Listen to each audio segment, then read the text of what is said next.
नमस्कार किसान भाइयों पोका बोइंग रोग और बरसात के समय में लगने वाली फंगस जनित बीमारियों को बिना किसी दवाई के ही कंट्रोल किया जा सकता है, वो भी बड़े आसान तरीके से।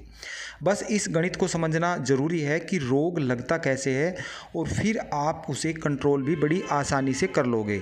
इसी के बारे में आपको आज की वीडियो में जानकारी देने वाला हूँ। मेरे प्यारे किसान भाइयों, यदि अभी तक आपने A4 चैनल को सब्सक्राइब नहीं किया है तो कृपया करके इसे सब्सक्राइब कर लें। तो चलिए किसान भाइयों, मैं आपको बताता हूं कि गन्ने में रोग लगने के लिए जो उत्तरदायी है वो है समय है, वातावरण है, वातावरण में कितनी नमी है, गर्मी क्या है, हवा किस ओर से चल रही है, गर्म है या ठंडी है। ये सब कारण मुख्य होते हैं जो कि गन्ने में रोग लगने के लिए उत्तरदायी होते हैं और इन्हीं का प्रभाव उस पर पड़ता है। तो उदाहरण के लिए मैं आपको एक चीज़ समझाऊं कि जब गन्ना का जमाव होता है तो उसमें सबसे पहले जो रोग लगता है वो कंसवा लगता है, यानी कि अर्ली शूट बोरर। और जब ये लगता है तब तापमान 40 डिग्री से यदि ऊपर चला जाए और यदि हवा गर्म पश्चिम की ओर से चल रही हो, यानी कि लू भी चल रही हो, तब आप यदि दवाई भी लगाएंगे तो वो भी लगभग फैल ही हो जाती है, तब भी उसमें कंसवा लगता है। क्योंकि जो कंसवा कीट होता है, जो गन्ना पौधा होता है, ज़मीन से जो सटा रहता है, जहाँ पर मिट्टी होती है वो वहाँ पर नर्म नर्म होती है, उसके अंदर घुस जाता है। क्योंकि बाहर उसे जब गर्मी लगती है तो बड़ी आसानी के साथ वो अंदर घुसता है और वहीं पर वो अंडे देकर बाहर की तरफ निकल आता है और इस तरीके से कंसवा बहुत ही जल्दी फैलता है। तो इसके लिए जो वातावरण जिम्मेदार हुआ और उसमें तापमान क्या है वो जिम्मेदार हुआ। तो किसान भाइयों, सीधा सा मतलब ये हुआ कि कंसवा लगने के लिए वातावरण, हवा और गर्मी ये सभी कुछ जिम्मेदार हैं।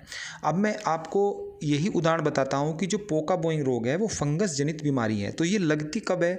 जब आपका गन्ना पौधा हरा भरा खड़ा हो और बरसात का सीजन चल रहा हो, यानी कि बरसात भी लगातार चल रही हो और उर्वरकों का प्रयोग भी आपने उस टाइम किया हो और खेत में आप नलकूप के द्वारा पानी भी लगा रहे हो, यानी कि सब कुछ आपने नमी का वातावरण अपना गन्ना पौधे के लिए बना दिया है। तापमान भी उस टाइम डाउन हो जाता है और वातावरण में भी नमी होती है, तब गन्ना पौधे पर फंगस आ जाती है और इसी फंगस को आप पोका बोइंग रोग कहते हैं।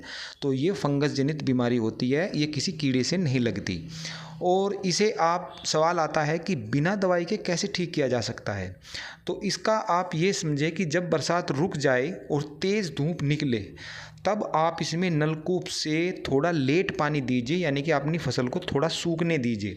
जब वो सूख जाएगी तो थोड़ा मुरझा जाएगी, तो तब उस पे जो फंगस होगी पत्तियों पर, वो फंगस ऑटोमेटिकली अपने आप ख़त्म होना चालू हो जाएगी। तो जब पौधे में नमी की मात्रा भी कम हो जाती है, उस टाइम जब आप पानी लेट दोगे तो पौधे में नमी की मात्रा कम हो जाती है, तब भी वो फंगस जो है अपने आप ही ऑटोमेटिक ख़त्म हो जाती है। तो किसान भाइयों, मैंने ये तरीका बताया कि किस तरीके से ये फंगस जनित बीमारी है, पोका बोइंग रोग आता है। इससे घबराने की ज़रूरत नहीं है और इसको ख़त्म करने का सीधा सा मतलब यही है कि जब बरसात रुक जाए, तेज़ धूप निकले, तो आप एकदम से उसमें पानी न दीजिए, थोड़ा खींच के पानी दीजिए, तो आपका गन्ना पौधा थोड़ा मुरझाने लगेगा। तब भी आप घबराने की ज़रूरत नहीं है, उसमें 1 या 2 दिन बाद लेट पानी दीजिए, तो वो जो फंगस पत्तियों पर आ जाती है वो ऑटोमेटिक ख़त्म हो जाती है। इसीलिए मैंने आपको उदाहरण दिए हैं कि वातावरण में गर्मी कितनी है, नमी कितनी है, धूप कितनी है, इनका प्रभाव क्या पड़ता है। और इसी तो आप जो फंगस है वैसे भी जानते हैं कि जब नमी होती है तो जो घर का सामान रखा रहता है उसमें भी फंगस आ जाती है, उसे भी आप पोका बोइंग रोग कह सकते हैं और उसको भी आप फिर उसको धूप में रखते हैं तभी वो ख़त्म होती है। तो ये मैंने एक घरेलू बिल्कुल सिंपल उदाहरण दिया है जिससे बात आपकी समझ में आ गई होगी। आप इस तरीके को अपनाइए और पोका बोइंग को बिना किसी खर्चे के ही दूर भगाइए। फिर मिलते हैं ताज़ा अपडेट के साथ, तब तक के लिए नमस्कार।